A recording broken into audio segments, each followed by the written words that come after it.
shirweyne ay yeelatay beesha maqaabul oo aan loo kala harin isla markaana magaalada Kismaayo uga socday ayaa ugu dambeyn ku soo ilaaday si wanaagsan iyadoo ay ka soo qayb galeen ergooyin ka kooban madax siyaasiyiin dhaqan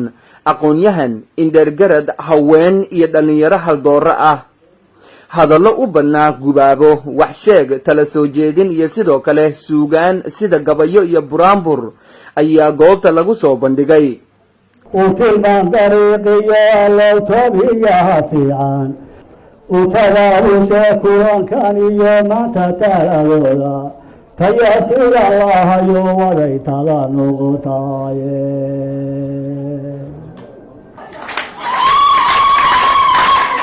إناني سامحنا ويدمتين وطاي إناني سامحنا ويدمتين وطاي مقابلا كولا دردا حرمتي عيد كدا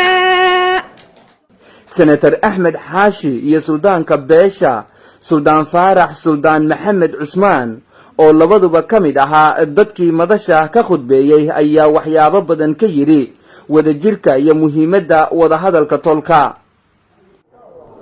waxaan ka digahayaa wax midnimo la'aan la yiraahdo hal shakhsi oo inaga mid inuusan ku shaqeyn midnimada beesha inaad ka shaqeyso midnimada xukuumadda inaad ka shaqeyso midnimada Soomaaliyeed inaad ka shaqeyso shakhsi walba ilaahay idin gargaaro hada mataqaanaa maxaan ku raahdaa guntiga hal adkayso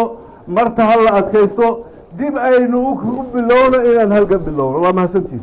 dadkeena wuxuu u baahan yahay isku tashi dad fiican ah in sida ugu badan waxaan aaminsanahay inta dadku ka dhax shaqeeyay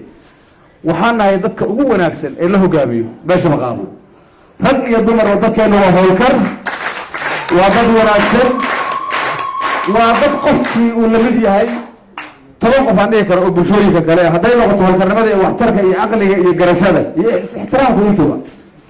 intaa inaan sii adkayno ma doonayno dadkeenu inay niyad jabaan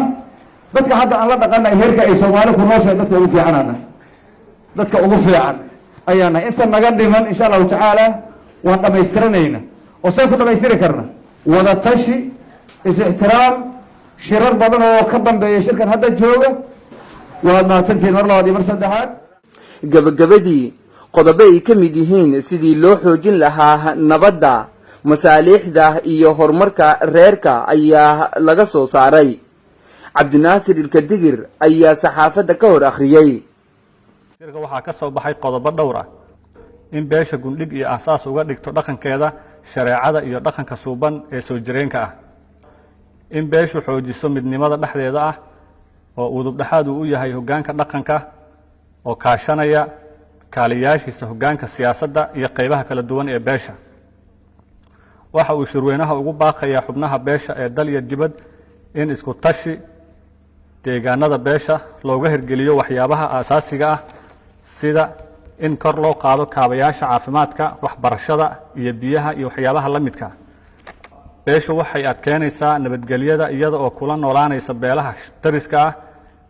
wada deganaansho iyo nabadgelyo waxa ay beesha yeelanaysaa wada xaajoodyo dheeraad ah si dadkii ka barakacay deegaanada ay beeshu degto dib loogu soo celin lahaa dadkaas oo ku nool xeryaha qaxootiga ee Dhadhaab beeshu waxay qayb muhiim ah ka tahay kana sii ahaanaysa geedi socodka dawlad dhisidda Soomaaliya iyada oo xoojinaysa wada shaqaynta wanaagsan ee ay la leedahay heerarka dawladnimo ee federaal iyo heer dawlad goboleed waxa uu shirku ugu baaqayaa dawladda Jubbaland iyo dawladda federaalka ah in si mug leh oo qorshe cad ah oo midaysan ugu diyaariyaan xoreynta deegaanka si dib loogu soo celiyo ama dadka ay u helaan horumarin dawladnimo beesha waxay uga mahad celinaysaa dawladda dhexe iyo dawladda Jubbaland dhagax dhigidda dekadda Buurgaabo waxa ayna beesha ugu baaqaysaa in la badiyo degdegna loo hirgeliyo mashaariicda noocan oo kale ah maadaama dhulka Joore ee degmada Badhaadhi uu yahay meelaha ugu fara badan ee laga jaray dhirta waxay beesha ugu baaqaysaa maamulka Jubbaland in ay qayb ka noqoto ka hortagista gooynta dhirta shirku wuxuu ku baaqayaa isku xir guud iyo adkeynta kala warqaadashada deegaanada ay beeshu degto Soomaaliya, Kenya iyo Ethiopia. Shirku wuxuu ku baaqayaa in la furo sanduuq dhaqaale oo loogu talagalay shir sanadeedka beesha Maqaabul. Wabillahi tawfiiq.